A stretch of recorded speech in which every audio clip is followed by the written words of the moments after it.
I'm gonna do another small update here. Just wanted to take a little video while I'm in the middle of working on stuff. So the wide body did come in. It's sitting on the top of the e30.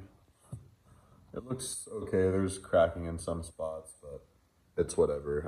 This is not gonna be a perfect show car. So I'm gonna do minimal body work. I'm just gonna sand it down pretty much, make sure it's all smooth, paint it and put it on. So not gonna go all crazy, but I did want to show you guys the interior now that it's pretty much fully put together. So if you remember, I said I'm not running carpet, so that's probably how it's gonna look. It needs to be wiped down. There's some residue, but yeah, pretty stoked with how this turned out.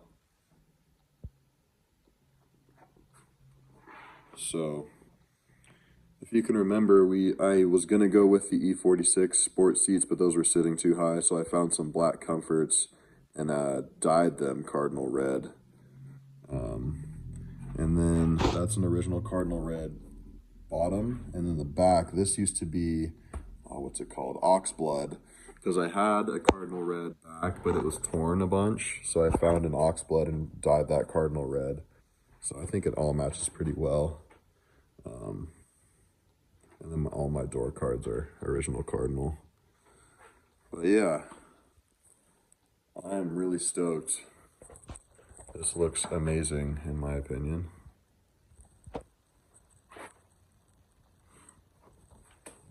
So yeah, I ended up putting the slave cylinder in wrong. Like I fit it up, but the little plunger must have been pointing at a different direction, not on the little pivot fork, because I went to bleed it and it shot out into the transmission and spilled all the fluid, so it must have not been sitting in the seat. Luckily, I had two new slave cylinders. I don't know why, but put the new one in correctly, and then I now have pressure on the clutch pedal, so we're good there. So yeah, I think that's all the work I've done to the E30 since my last video. My last video wasn't that long ago, but I've been kind of cranking away. And then the tow rig. So I don't recall if I mentioned this or not, but the previous owner put this is a GMC Sierra. The previous owner put a Silverado front on it. But when they did that, they either couldn't find or didn't pay attention to the color codes, because this is, as you can tell, is a slightly lighter, more metallic blue than this blue. So the fenders and the hood are, I think it's called Arrival Blue, GM Arrival Blue, and this is dark Ming Blue, M-I-N-G. So I found some fenders that match the body color at the junkyard. They need some reconditioning, but yeah, I actually like this color more. I like the slightly lighter metallic-y blue compared to just the dark navy-ish. It has metallic in it once you get up close. Let's see if I can, yeah, see it has a little metallic, but this has way more. Excuse the gut. But yeah, so I still need a hood, still looking for that, but I was happy to find the fenders. I found it at a pick and pull. So I put this side on already. Has the shit ass pinstripe like my door does. But yeah, I'm digging the one color look much better. And for these trucks, it's super weird. This isn't just a cover, it's like the entire apron. So this whole thing is like a big ass heavy piece. I didn't realize that. But when you take this off, I'll show you a picture. There's literally nothing here. I'll show you a picture. I don't know if that's, I guess it's normal, but I'm just not used to that with the cars I work on. Oh yeah, and then, so my truck originally, I don't even think it's an option, but my truck originally came with a fixed back, just little jump seat.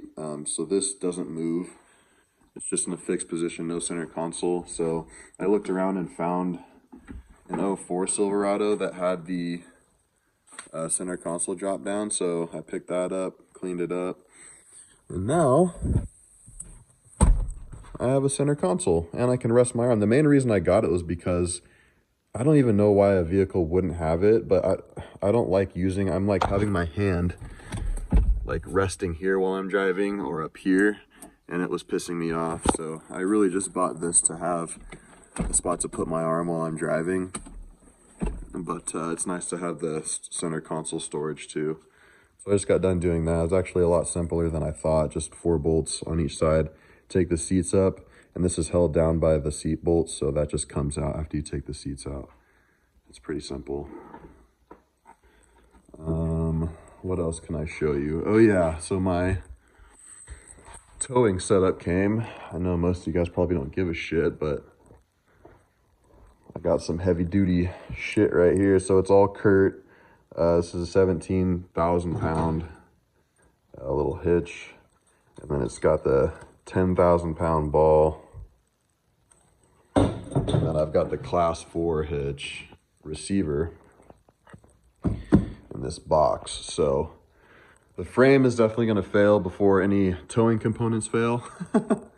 I just wanted to make sure I got as good of a towing setup as I could without going like ridiculously overboard. So I think this will do it. The one I used to tow with the X5 is like 7,500 pounds, or rated for 7,500. So this is like 2.5 times that. I wish you could feel how heavy this is. It's like so heavy. I mean, you can see how big that nut is. Get it? Anyway, yeah, just wanted to show you that. I'm probably going to order wheels and tires for this tonight. I've been looking. It's actually kind of hard to find decent styles. Once you get into like 20-inch wheels and above, you get that like early 2000s ballerific type shit, and I hate that style of wheel, like the fucking dub TIS type stuff. So I found something that'll suit it. And then I'm going to be running, I don't know if I said this, a 20x10 and a 285/50 tire. It's just going to be like an all-terrain. I'm not going to put some stickies on this. It's, like I said, it's going to be a tow rig. So we're looking for mileage and a little bit of cool factor. Not looking for super grippy shit that's going to wear out. So yeah, that's the deal here. Put a little hot air intake on there, mostly just because I wanted to get all this fucking shit out of the way. Makes it easier to work on the engine, in my opinion. What else? So this needs a bunch of shit. It needs like a rear main seal, oil pan gasket, probably valve cover gaskets, valley pan gasket, probably the oil pressure switch area probably needs that gasket, because they're all leaking. If I didn't mention this, the AC does not work, and I traced it down to the compressor is actually not working because the clutch, I bypassed power, put power straight to it, nothing. So this is a shot compressor. I bought a new Denso unit and a CSF. Oh, why am I drawing a blank on what this is called now?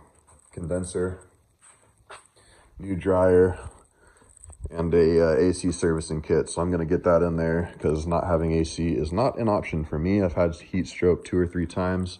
So as soon as it starts getting hot, I feel like shit. So gonna get that all dialed. Yeah, kind of just working away. Super stoked to get these finished. Kind of on the home stretch. It's really just up to me now. I'm not waiting on anything. I just need to get some time and keep cranking away. So we're at almost, I don't know, we're at 9 minutes. So I'll probably end it here. I already showed you guys my wheels. I'm probably going to get those mounted next week. I've just been lazy about hitting the guy up. I've actually had a mobile tire service come out because it's the same price. Actually, it's like $25 less than Les Schwab. And they come to your house and do it. So if you have that option, I would definitely get a quote from people, because mobile tire service is way better than waiting at Les Schwab and getting ripped off. So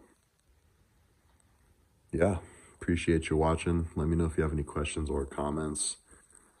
God, I love this truck. But yeah, I will see you in the next one. Later.